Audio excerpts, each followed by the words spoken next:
Now at 6, a bill that would ban non-binary designations on birth certificates advances in Oklahoma. Plus, how the perception of local health departments has changed during the pandemic. Pitt State technology students are showing off their own creations. I'm Bronte Sorowski with what could be in store for the future of technology.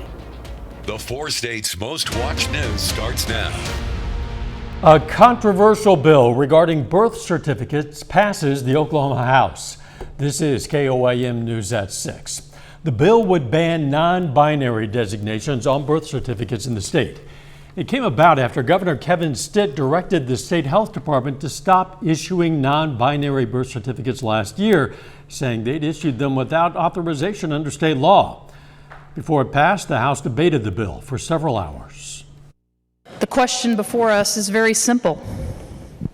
Do we want the truth on a birth certificate, a legal document representing a person's biological sex, or do we want a lie? If anyone out there is listening today, you are not a disorder. You are a human being. The Senate approved the bill in March, so it now will head to Governor Stitt's desk for final approval.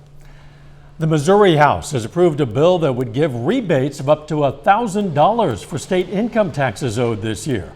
The proposal would allow for rebates of up to $500 per individual or $1,000 for married couples. For example, a couple who owed $500 in state income taxes would be repaid $500. If individuals or couples didn't have to pay additional money in income taxes when they filed, they would not qualify. The bill now heads to the Senate, where it faces an uncertain future. Checking in with Doug Hetty as expected, warm and windy, Doug. Yeah, temps all the way up into lower 80s during the afternoon, but at the same time, we've had winds gusting over 40 miles per hour at times, and it's going to stay super windy as we go through the rest of the evening hours. We do have some mid and upper level clouds out there, especially on the Kansas and the Oklahoma side. Not a big deal. We are going to stay dry. But thunderstorms, all the big guys, they're going to stay way to the west, western Kansas down through the panhandles of Oklahoma and Texas as we go through the evening hours. We're still sitting mainly 80, 81, 82 degrees. Those strong southerly winds, sustained winds in that 20 to 30 mile per hour range. And then we've gotten gusts much higher than that, 40 upwards to about 45.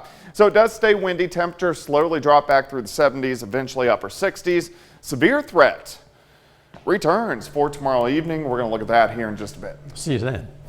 Firefighters battled a mobile home fire in Reddings Mill overnight. This was at 6645 Castle Heights Road, a remote area without any nearby hydrants.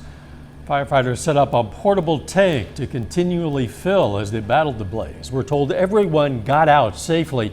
The Red Cross was called in to assist the 4 adults who lived there.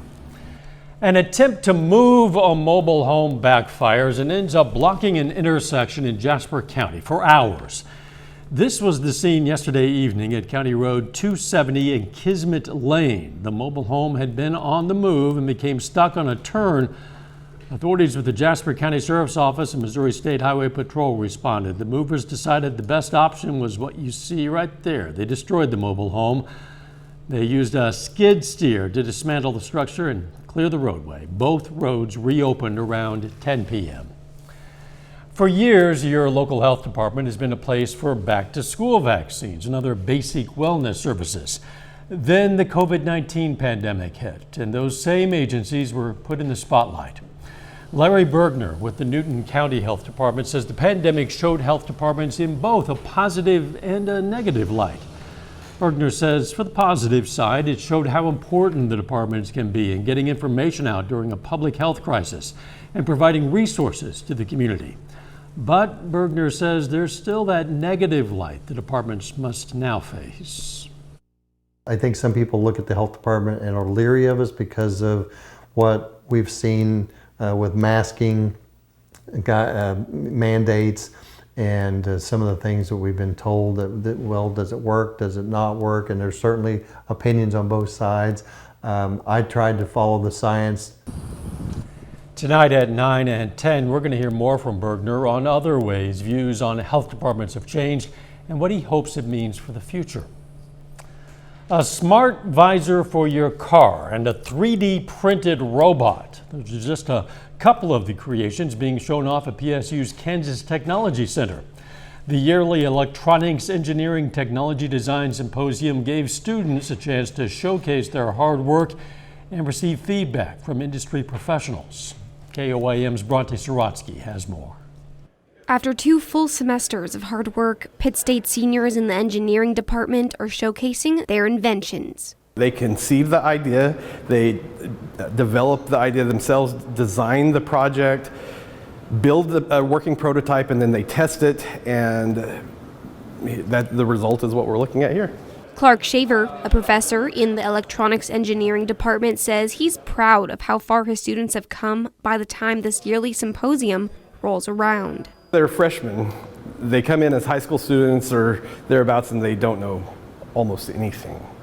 And by the time that they graduate, they have gained all this knowledge, and they are able to put together some projects that are incredibly high level. Student creations include those like SpectreBot, which can be used for holiday animatronics. It's basically a robot. I wanted something like, you go to Home Depot and you're like, okay, that's really cool, that's a skeleton. When can I use that? Halloween.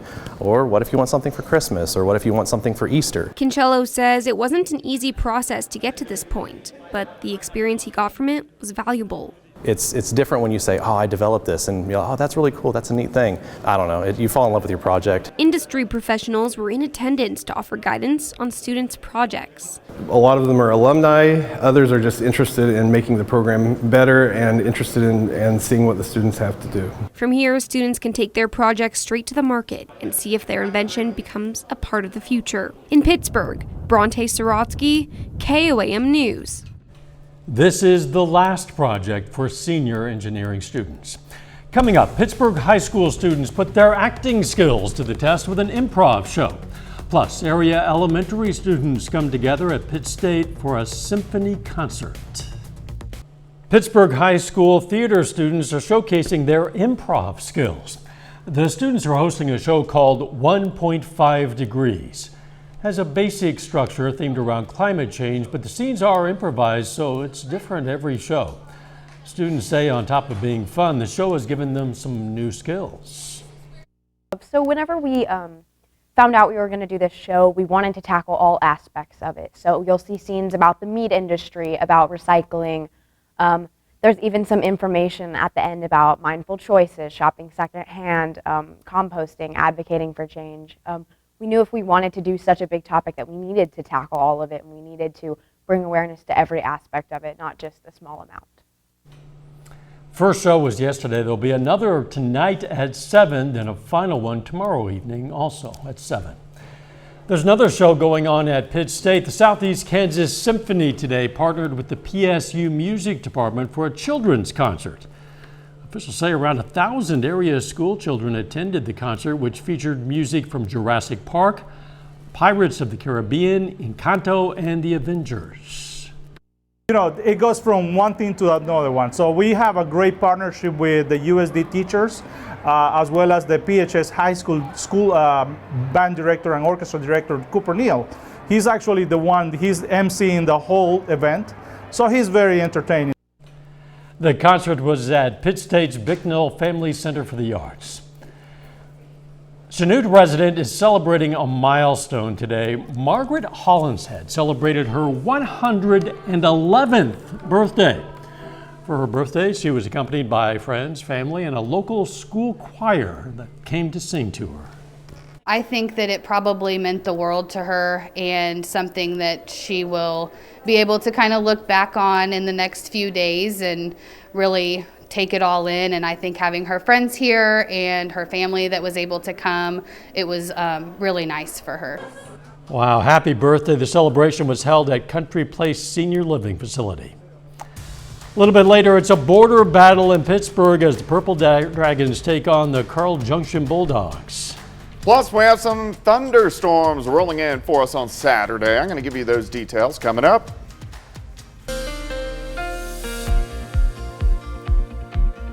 Well, of course, it turned out to be a very warm, windy day for us today. Temperatures lower 80s, but those winds cranking 40 upwards of 50 miles per hour. I'm sure some of those semis are not very happy about that on I-44. We're looking at our Landers Chevrolet Tower Cam looking off toward the southeast. So this is I-44 heading eastbound. This is heading westbound, but you can definitely tell it's a nice day.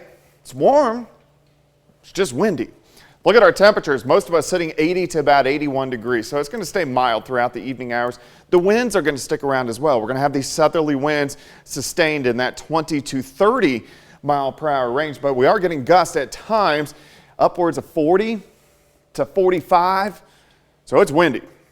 They'll back down just a hair tonight, but much of the same for us tomorrow. 7th range line currently outside sitting at 81, gust up to 29, humidity is at 45%. Through the evening hours, slow slide back through the 70s, eventually mid to upper 60s for overnight lows. But nothing going on here. We look good. We have pretty much clear skies, some clouds out across southeastern Kansas and parts of Oklahoma. But any severe weather is staying out to our west. Western Kansas down through the panhandles of Oklahoma and Texas, and then all the way up into South Dakota. But it's this system is going to get a little bit closer to us and move in by the time we head into tomorrow. So instead of a severe risk in western Kansas tomorrow, it moves to eastern Kansas, northeastern Oklahoma. It looks like storms will start to weaken a little bit once they get to the I-44 corridor, so most of the metro. So that's why there's not much of a severe threat in extreme southwestern Missouri. These will most likely get going 4 or 5 p.m. tomorrow evening. Western counties will have a threat till about 1 a.m.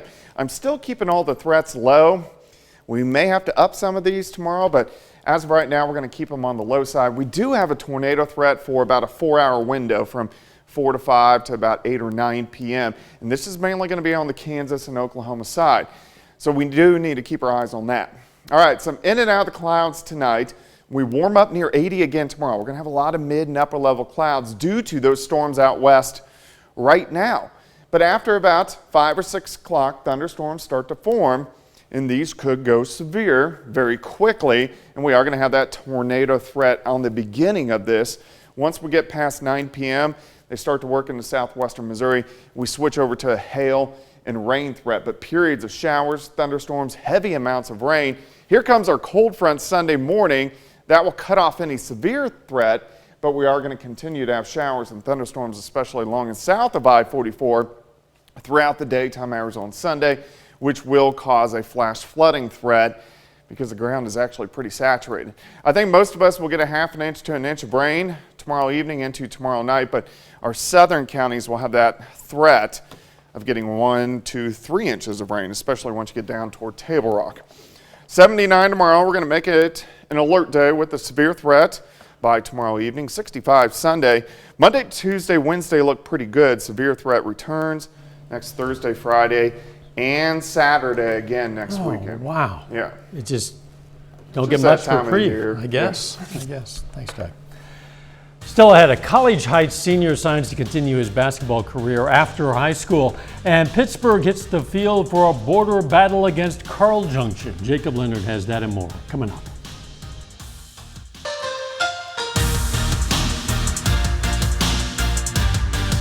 The Pittsburgh Purple Dragons host a border battle this afternoon against the Carl Junction Bulldogs. Now, both of these teams have been playing pretty well the last 2 weeks. The Dragons have won 5 of 6. Carl Junction enters the night having won 5 of 8. The Bulldogs strike early. Jordan Woodruff yanks one all the way to the wall and left. That brings Kyler Perry home for the first run of the ball game. Then Lucas Van Landuit drives the off-speed pitch back into center. That brings Woodruff home. Carl Junction gets 3 in the top of the first. Now, bottom of the inning. Check this out. This is off the bat of Jackson Turnbull. Look where it lands. In the softball field bullpen out there across the street. 2-run homer for Turnbull. Gets Pittsburgh on the board right now. Purple Dragons lead at 4-3 in the top of the 7th. The Pittsburgh State Gorillas snapped a 5-game losing streak last night, beating Newman 7-3 in Game 1 of their 3-game series. The two teams are back on the field tonight in Wichita for Game 2. The Gorillas trying to earn the series win here. This one is over. It goes to Pittsburgh State 9-0. Pitcher Paul Panduro throws a no-hitter for the Gorillas with 16 strikeouts. It's the third no-hitter in Pittsburgh State history and the first 9-inning no-hitter in program history. Now, Missouri Southern baseball also in action tonight. Lions try to even their series with Northeastern State, but Southern falls in that one 13-6. Chayton Beck, Tyler Ferguson, and Drew Davis all go deep today for the Lions. College Heights senior Ethan Meeks signs today to continue his basketball career after high school. Meeks signs this afternoon to play at SEMO Prep in Cape Girardeau, Missouri. Meeks will play next season at SEMO Prep before reclassifying to the class of 2023 with all 4 years of eligibility. The 6'7" center earned all Ozark 7 honors last season for the Cougars. He helped College Heights win back-to-back district championships and make it to the state quarterfinals in March.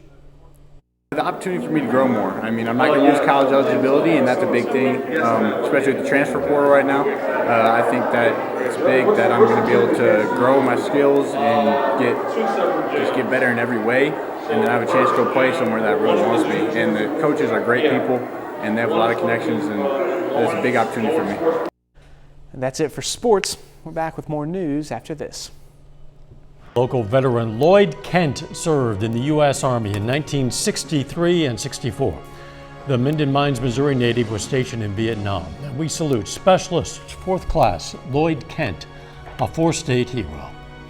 You can learn about lots of other heroes from all across this area and from various eras. You can also submit a hero of your own anytime, and it's very simple to do. You just click on the link on our website. Of course, that's KOAMnewsnow.com. A 17th century Dutch masterpiece thought lost to the ages has been found. And where it had been hiding left historians breathless. Jeremy Roth has today's Take a Look at This.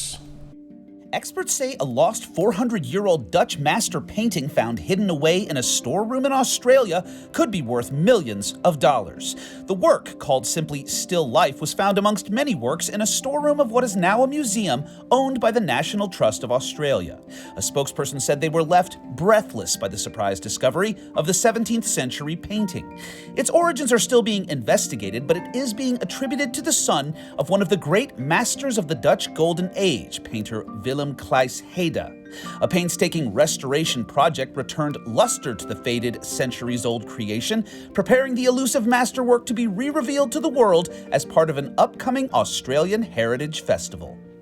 Here's further proof that treasures can be found in unexpected places.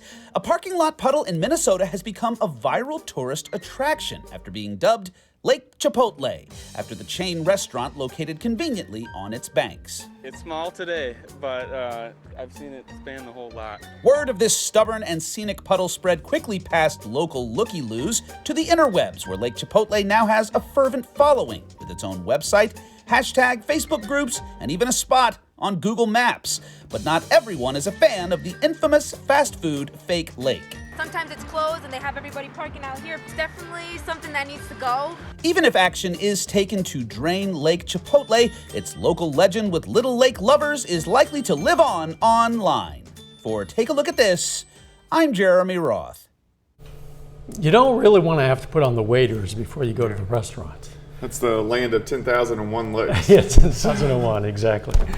Chances are rain this weekend. I don't know if it'll result in puddles that size. Yeah, we are going to get some showers and thunderstorms. We do have a severe threat special on the Kansas and Oklahoma side after about 4 or 5 p.m., so we'll keep our eyes on that. Final sports notes. Well, we told you last night about this game. Northeast softball undefeated playing Southeast today. We'll have highlights from that one right here tonight at 10. We'll see you right back here at 10. Let's make it a great evening.